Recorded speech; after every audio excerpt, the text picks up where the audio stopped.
open this up for thinking about aesthetics itself, right? Is it something outside or is it something within, right? So, do you want to take some time, or do you want to respond? I'd welcome you to respond immediately, because then we can go to Livea. I can quickly please try to answer some of these questions. Yeah. Firstly, I understood Dr. Dickens, Dr. Leonard, how you had kind of read into my paper, and it's really interesting and quite apt way you understand my framing of Chittaprosad as an artist who is conflicted with this context of aspiration and at the same time dominance, and that kind of constitutes the framework of his artistic methods and artistic thinking, artistic engagement, as well as political engagement. And at the same time, you are trying to draw a parallel question of the invisibility or of the unspoken, right? Or the silence, let's say, and you are trying to locate that Nirbak, the question of Nirbak that Manohar Vishwas talks about, and how it starts to turning out its own voice in, let's say, in a formal collective or a group in the 1990s. So yeah, I mean, I don't exactly get what your question was, but I can understand that there is these two parallels, how you are bringing them together. May not be a parallel, Pinak. I'm just trying to say, the critique you're offering is maybe a critique also from outside, and maybe we are asking you to think, perhaps, how do you join them two and see them, this is separate or this one is separate? Is there something within, say, a formal, dominant, quote unquote, majoritarian, if you want to call, or what do you call realist, or you call formalist, kind of thing that you're trying to, or realist, for instance, that has formulated itself as a certain of presence in the public sphere or public iconography, right? And you are counter-reading that, in a sense, right? And perhaps a little more help, if not an aid, comes in also from how the critique is offered from, say, a hitherto dispossessed, marginalized group, which is articulating a viable critique for its presence. It itself becomes an aesthetics. Today we talk about charal aesthetic and so on and so forth with Kalyani Thakur and the later part. But would you want to think through? I mean, it's just off. It may not be right. No, I think I understand your point. I think the one of the primary motivations to look into the particular period that I'm talking about, of course, comes from the articulation that we see from the let's say Subaltern or the oppressed communities writing about their experiences and their structures of experiences of past and their way of looking at past. But at the same time, I think it is also an important exercise in anti-casteism to try think about the dominant models of culture and try to understand the internal functionaries and mechanisms and deconstruct them and lay them bare, actually, so that we see right in front of us how they operated and how they still kind of continues to frame certain worldviews that we carry forward with ourselves. So in that sense, of course, critiques are informed by Dalit intellectuals articulating their own histories, their own trajectories, their own thought systems. But also, I think this is what you are talking about is also a realm of literature, and the realm I'm talking about is the realm of art, which although it's understood as a broader cultural realm, but the functionaries and apparatus works very differently in these two different realms. So I take inspiration and get myself informed from that particular realm, but also I have to invent and think more imaginatively, creatively, look through evidences and go against the grain to find my own way out in this domain of artistry, because artistry is also a very dominant discourse which rarely acknowledges the presence of caste structures in terms of forming certain kind of aesthetical. Pinak, it becomes easier. I just want to because it's quite engaging. It's easier because it's easier to connect because see, just push back 100 years, right? The 1890s, 1880s, same I think 1870s, right? Yeah, the same famine which affected actually the whole of Madras Presidency, including the Bengal Presidency, right? Quite a lot of similar, caricatures and paintings were made available by the colonial, and the missionary, made similar structures. As well as photographs. Right, the same material is used in post-colonial studies for a different purpose. Don't you think so? Right? That is to 100 years back. How colonial administration looked at famine and how Indian artists looked at famine in a more humanist way. Like there was this trying to juxtapose these two together in terms of looking at a kind of statist administrative position of a ruler and the position of a humanist sympathizer. So this kind of contradiction was like there are contradictions made out of E.P. Hoppe's photographs of that 1870s famine, and then Sunil Jana's photographs, let's say, of 1943.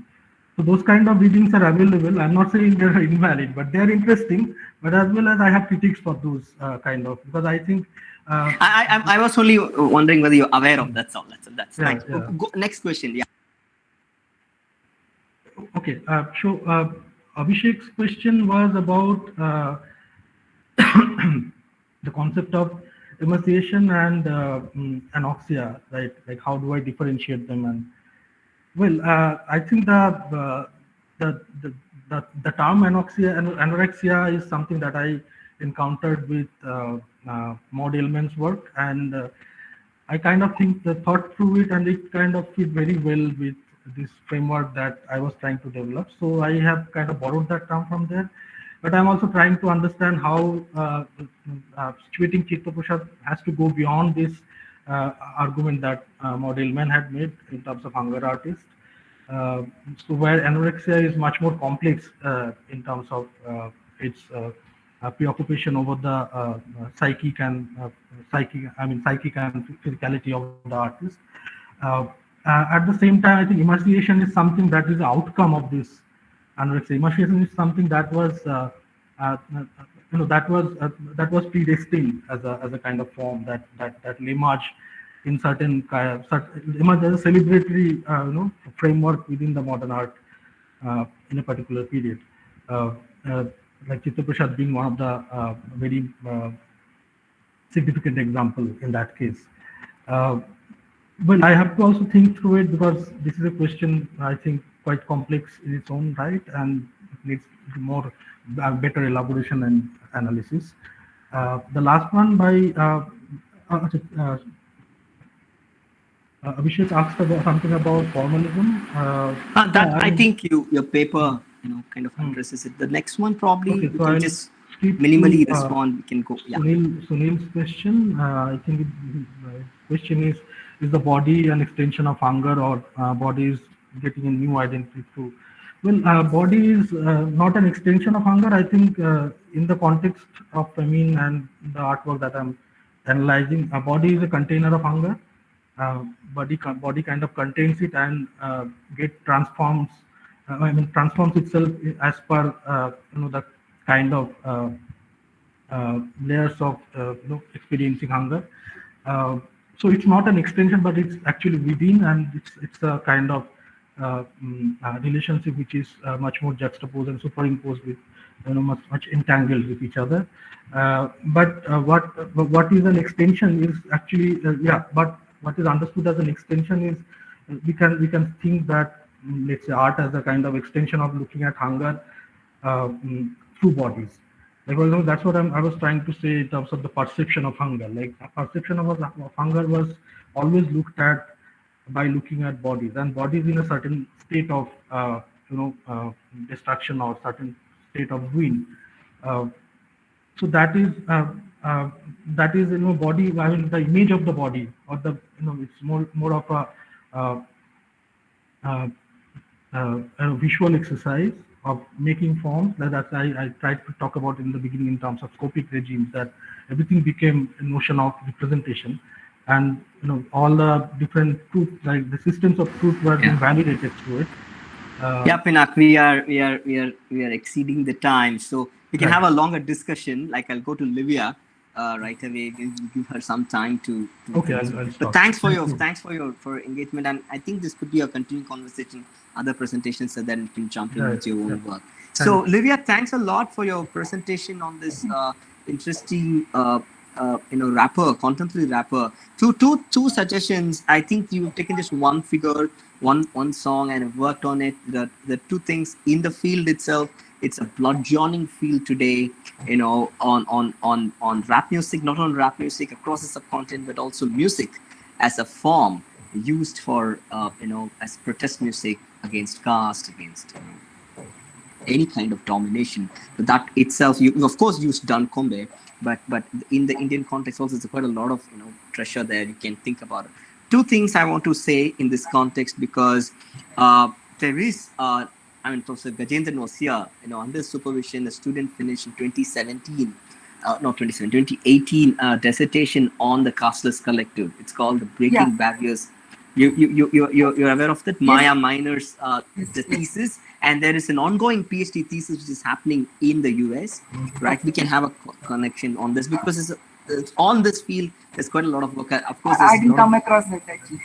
Yeah. That's Thank you so much. Thank you so much. Yeah. You can have a check, because then we get already, because she uses Dankombe a lot, so it could be of use. But prior to this, you kind of argue that this is happening for the first time without any history. There is ethnomusicology, right? People using drums, the parai, the drum, and that has a longer history of studies, and very important, ethnographers have researched on this. Particularly, you must read Zoe Sherinian work on the parai drum, right? That's fantastic work, where you see not necessarily, this mode of engagement as a form of resistance, right? Has been for sociology, for social science, it has been there, and you have to choose and then see whether this is a continuity, right? And if you're looking at the Dalit rap music context in Mumbai, right, you have no mention about Dalit Panthers. You have no mention about Dalit Panthers' use of poetry from 1970s onwards, right? So that is a huge resource on which the contemporary artists. I work on rap and on contemporary fusion, right, of against caste.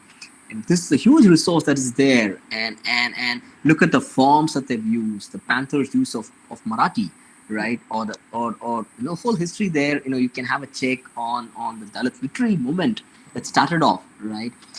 It opens up a different world. One of the interesting things I like this is extending Pinak's thing is the visual, right? Is a visual that you're looking at in these video productions.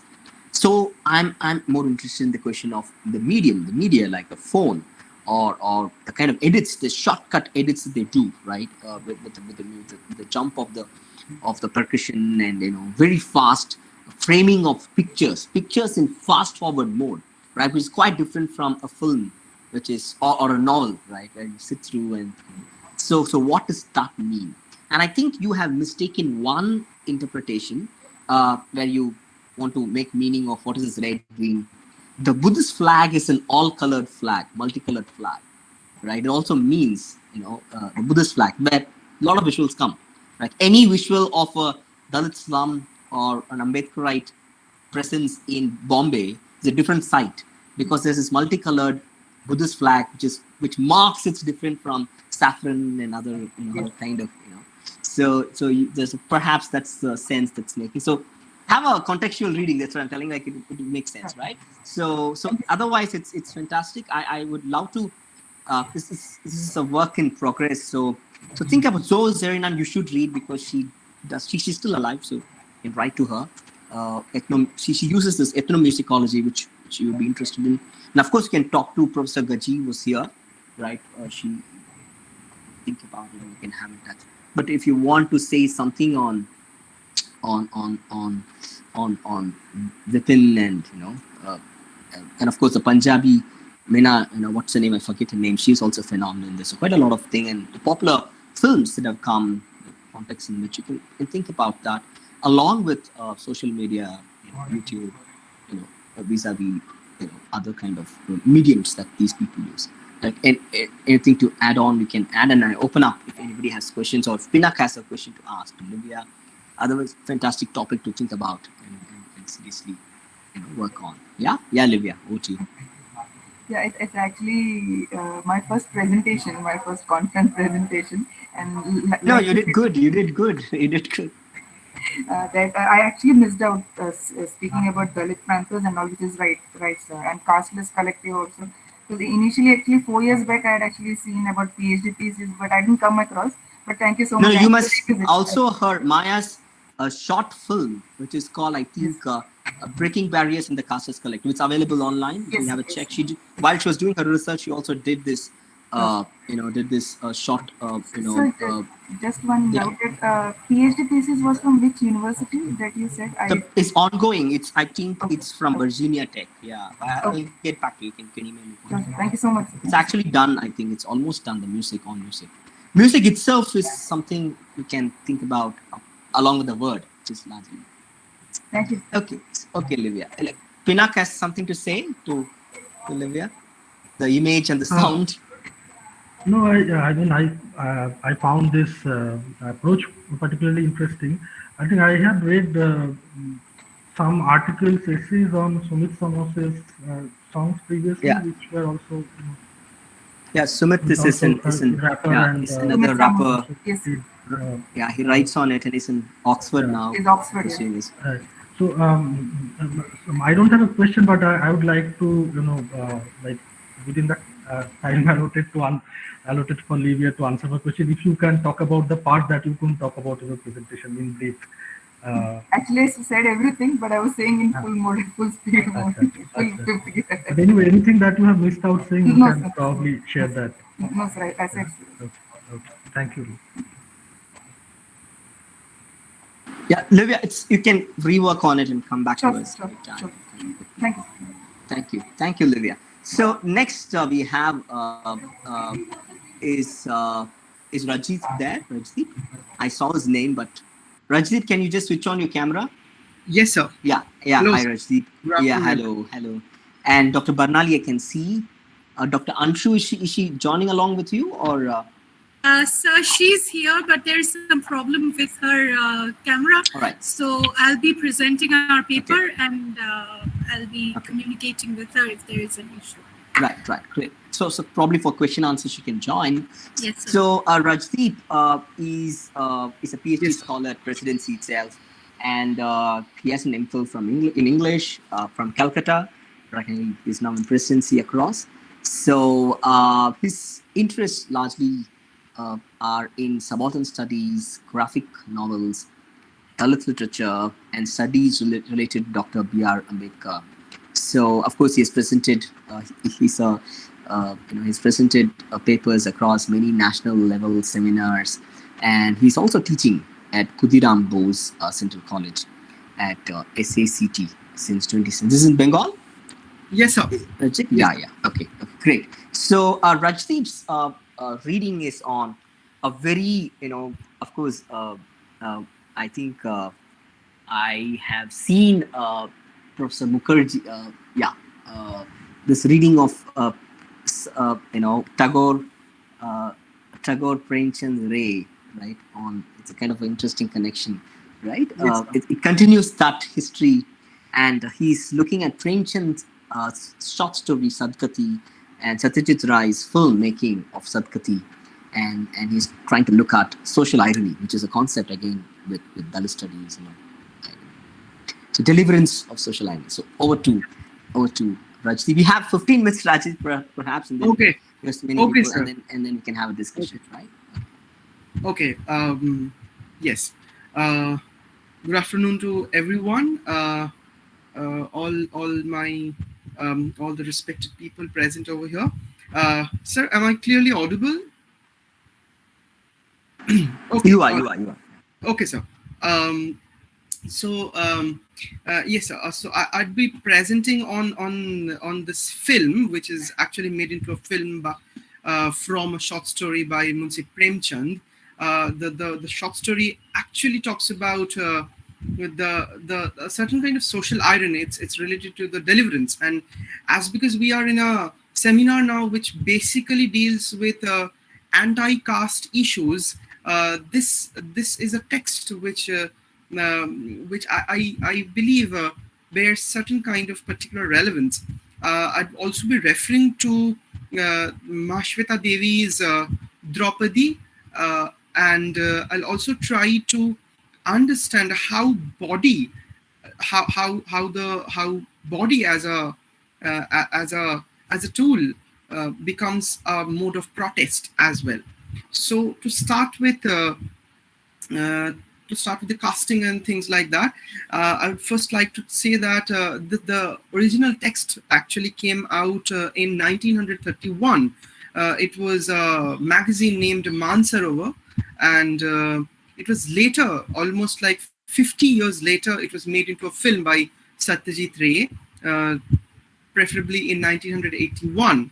And just after the next year, in like 1982, the movie was awarded a national award, and then in the following year as well, it was aired into the national television of UK as well. So this is some kind of background check regarding the movie and all. And now I will just like to go into the discussion of who were the people who were playing the roles. So I'll just like to present my screen. Sir, shall I? Okay, so Go ahead. yes, sir. So just a moment.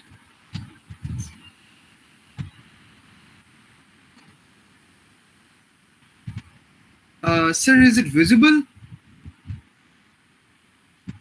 Yeah, please go ahead, Rajdeep. Yeah. Yes. So this book by Andrew Robinson named "The Chess Players and Other Screenplays," which was published in 1989. They gave a very detailed information about people who acted as various characters, and also the other team members related to the casting departments and things like that. So these are the characters. I also have certain pictures as well that I'll be presenting just in some time. So Dukhi can be considered to be the protagonist of this short story. He's a chamar by profession. Chamar is someone who preferably deals with hides, and he is connected to tanneries and things like that. So these are professions that are named in the Indian subcontinent like this. In Bengali, there is this particular proverb, which we being part of the Bengali population have heard this a multiple number of times, which is like people say like churi chamari, which would mean that robbing someone or being a tanner, something like that. Now that's very derogatory in itself. Being a tanner is a profession, but then being a thief or a robber is actually something very, very degrading. But then equating these two professions is very demeaning to the social structure of any given society. So this is one thing. And then so Dukhi is a chamar, which is played by Ompuri, and Juria is his wife, this role is played by Smita Patel, and Dhania is Dukhi's daughter, that's a little girl. Richa Mishra plays this, and Ghisaram, the Brahmin, this is played by Mohan Agashe, and Lakshmi is the wife, played by Geeta Siddharth. And there are other characters as well. This is directed by Satyajit Ray, as you can see here. And the production was actually, Government of India was producing this particular project. And these are the names of the people who were into other things, like it was edited by Dulal Datta, and art director was Ashok Bose, and music score was also given by Satyajit Ray. So this is about the background information of the film. And now when we move into the things, as Dr. Leonard just said, that Professor Mukherjee, she in her book, this Film and Fiction, Tagore, Premchand and Ray, she says that Ray has actually used multiple techniques and angles which are making the film very, very realistic, like very closer to the reality. This is one of the virtues of the film, I must say. So, and as we go into the deeper analysis of the text, as we get to see the storyline should be something like this. I believe most of us, we have actually seen this film, and so I'll just like to remind all of you that something happens like this, that this Dukhi Chamar, who is played by Ompuri, he had to fix a date for the marriage of his daughter, and then he goes into the house of the Brahmin to take a date. Now this will always already take us to this social structure, that you need to be approved by a Brahmin in order to fix a date for any kind of religious festival